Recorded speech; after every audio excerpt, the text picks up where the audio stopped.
আজকে যে ব্যক্তিটা শুয়ে রয়েছে আমাদের সাথে দেখতে পাচ্ছেন, তার মানে গল্পে আমি ছিলাম এবং জানলাম এতক্ষণ।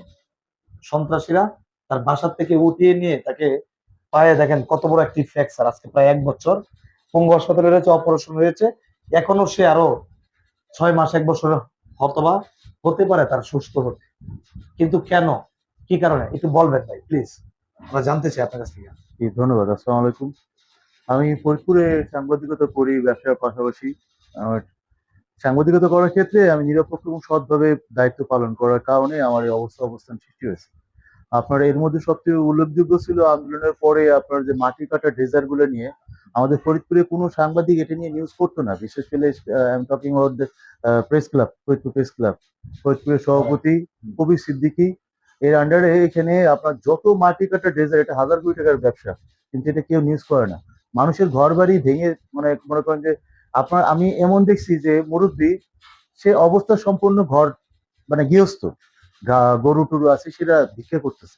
রাতারাতি তারা ঘর ভেঙে টেঙে ইয়ে হয়ে গেছে, কাঙ্গাল হয়ে গেছে, নিঃস্ব হয়ে গেছে এই অবৈধ ড্রেজার এবং মাটি কাটার কারণে। এবং এগুলো নিয়ে তারা কেউ কাজ করে না, কিন্তু আমি সেটা নিয়ে কাজ করা শুরু করি। সেটা নিয়ে প্রথমে নিউজ করি, পরবর্তীতে ওইখানে অনেক কিছু, তখন আমাদের কর্নেল ছিলেন আপনার মিনাজুল স্যার, মেজর তানভীর, এরা খুব সাপোর্ট করে, এবং বৈষম্যের কিছু ছেলে পেলে এবং বিএনপিরও কিছু নিম্নস্থানীয় কর্মকর্তারা, মানে দলীয় লোকজন এবং স্থানীয় লোকজন সবাই। পরবর্তীতে এই মাটি কাটাটা সম্পূর্ণ বন্ধ হয়ে যাওয়াতে আমাকে অনেক টাকা সাধে। ইভেন কি প্রতিদিন আমাকে এক একটা ডেজার্ট থেকে আপনার 15,000 টাকা, তাতে আপনার যদি 20টা জায়গায় মাটি ওঠে তাহলে প্রায় 1.5 লাখ টাকার কাছে, ভাটার থেকে 1 লাখ, এরকম ভাবে আমাকে ই করছে ডেজার্ট থেকে। প্রতিদিন 10,000 15,000 এরকম এক একটা ডেজার্টে। কিন্তু আমি ওটা রাজি হই না, ওর চলে। পরবর্তীতে আমি ফরিদপুর খলিলপুর বাজারে একটা জাল কারখানা, যেখানে 4 দিনের প্রোডাকশন ছিল 2.5 কোটি টাকা, চায়না দুহারি জাল, এইটাও ধরি। তালমার মোড়ে একটা জুট মিলস আছে, তার ভিতরে অবৈধ গ্যাস প্ল্যান্ট ছিল, যেখানে অরিজিনাল সিলিন্ডার মোস্তাক পারবে যে চেঞ্জ করে এক্সচেঞ্জ করে নকল সিলিন্ডার দেয়।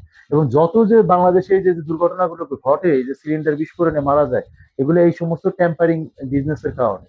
এবং এটা শুল্ক ফাঁকি দিয়ে ওজনে কম দেয়, 1.5 থেকে 2 কেজি, এই অটোমেটিক মেশিন। এই নিউজ দুইটা একটাও প্রেস ক্লাব থেকে পাবলিশ করেনি।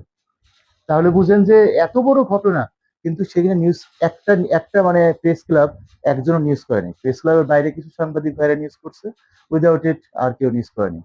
পরবর্তীতে আমাকে মোটা অঙ্কের টাকা দিয়ে এবং থ্রেট টেট করে হয় এই জুট গ্যাস প্ল্যান্টের আপনার মালিক যে মুস্তাক পারভেজ, তারা মিলে। কিন্তু আমি কোনো পক্ষে কোনোভাবে রাজি না হওয়ার পরে আমি বাসা থেকে আসি। পরবর্তীতে আমার কাছে করে প্ল্যান করে হামার দিয়ে, হাতুড়ি দিয়ে, মানে চাকু দিয়ে, ড্রাম দেয়, এগুলো দিয়ে আমাকে করে, আমাকে মারে। মনে করছিল আমি মরে গেছি। আমার মাথায় এত জোরে বাড়ি মারছিল বড় জোর হামার দিয়ে, আমার কান দিয়ে রক্ত চলে আসছিল। আমার অবস্থা খুবই ক্রিটিক্যাল ছিল। আমার এই আঙ্গুলটা ভেঙে দিছে, এখানে কোপ দিয়ে প্রথমে আঙ্গুলটা ঝুলেছিল এবং ভাঙছে, যাতে আমি আর জীবনে কলম না ধরতে পারি। এবং তারপরেই আমার ঢাকায় পঙ্গুতে চলে আসি। তারপর থেকে 1 বছর, আজকে প্রায় আর 1 বছর। 1 বছর হয়ে গেছে, 1 বছরের বেশি হয়ে গেছে, আমার আসামি ধরা পড়েনি।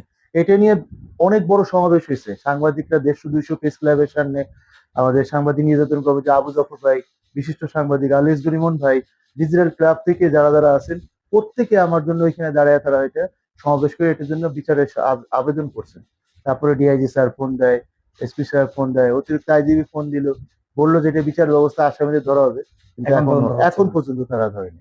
দর্শক দেখেন, আমার পশমগুলি খাড়া হয়ে যাচ্ছে যে তার কথা শুনে, যে সে একজন আমাদের গণমাধ্যম কর্মী, জনস্বার্থে কাজ করে তার নিজের জীবনের প্রাণনাশের হুমকিতে এখন দেশ থেকে ঢাকা শহরে অবস্থান করছে। কিন্তু এ নিয়ে সারা বাংলাদেশে আলোচনা হলেও এখন পর্যন্ত আসামিগুলি ধরা হচ্ছে না।